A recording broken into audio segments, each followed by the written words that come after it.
Le mot laïcité n'apparaît pas dans la fameuse loi de 1905 portant séparation des églises et de l'État. Le principe de laïcité est un des piliers qui fondent la République. Il fonde donc notre capacité à vivre ensemble. La philosophe Catherine Kinsler souligne que c'est une façon de concevoir et d'organiser la coexistence des libertés. Coexistence des libertés. Cette idée n'est pas anodine. L'être humain est libre par nature. Même pour les religions, il doit être libre. Une croyance qui serait obligatoire n'aurait aucune valeur. C'est par la liberté de croire ou de ne pas croire que se mesure toute la valeur de la croyance. Ce raisonnement sera évidemment admis par les religieux sincères autant que par les non-religieux, si ce n'est plus encore. Souvent, de nos jours, deux concepts sont mélangés, parfois même opposés l'un à l'autre, la tolérance et la laïcité. Je vais présenter ici ces deux concepts voisins et surtout je vais suivre Kinsler qui montre la dynamique qui mène de l'un à l'autre, de la tolérance à la laïcité. On part du principe qu'on ne peut appartenir à une croyance ou à une église que par une adhésion libre. De cette liberté d'adhésion, on tire une première proposition. Personne n'est tenu d'avoir une religion plus qu'une autre.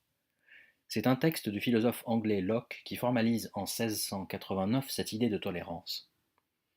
Une deuxième proposition est la conséquence immédiate de la première, puisque c'est la liberté d'adhésion qui fonde tout, alors personne n'est tenu de n'avoir aucune religion. Mais à ce stade, les deux propositions ainsi formulées n'interdisent pas l'existence d'une religion d'État. Si cette religion d'État n'est pas imposée par la contrainte, alors on est bien dans un régime de tolérance.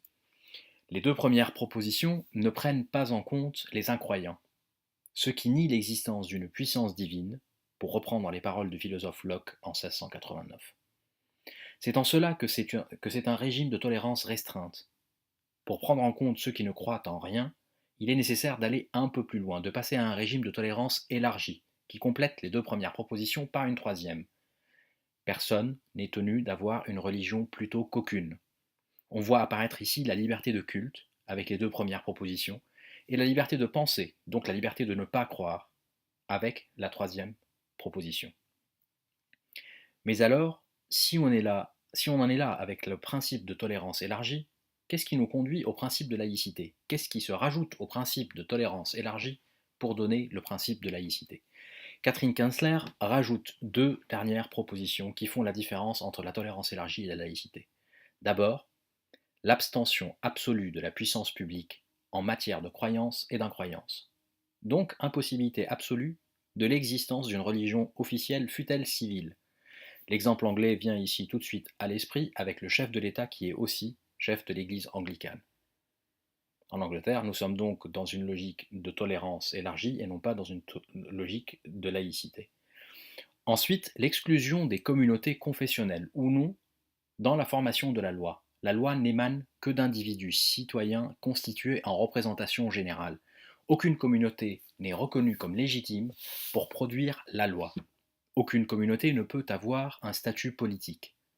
C'est sur cette base que la laïcité est libératrice. Elle offre un devoir d'aveuglement. Elle évacue la question de l'appartenance communautaire. Elle ne l'interdit pas, elle ne l'autorise pas, elle ne l'incite pas, elle l'évacue. Elle y est aveugle. Ainsi, la laïcité permet à chacun de vivre en communauté, sans communauté, ou de changer de communauté, puisque cette question n'a strictement aucun lien avec l'association politique qui réunit les individus citoyens sans nul intermédiaire. En conclusion de cette rapide vidéo, je rappellerai simplement la définition que donne Catherine Kinsler de ce qu'est un républicain laïque. C'est celui qui place, au fondement de la cité, le principe de laïcité, qui impose l'abstention stricte de la puissance publique et un devoir de réserve de la part de tous ceux qui y participent. Il résulte de ce principe que dans la sphère de la société civile, cette abstention n'est pas requise et que toutes les positions, pourvu qu'elles ne soient pas contraires au droit commun, sont licites. Pour aller plus loin, je vous conseille la lecture de ce livre intitulé Qu'est-ce que la laïcité de Catherine Kinsler, paru en 2008 aux éditions Vrin.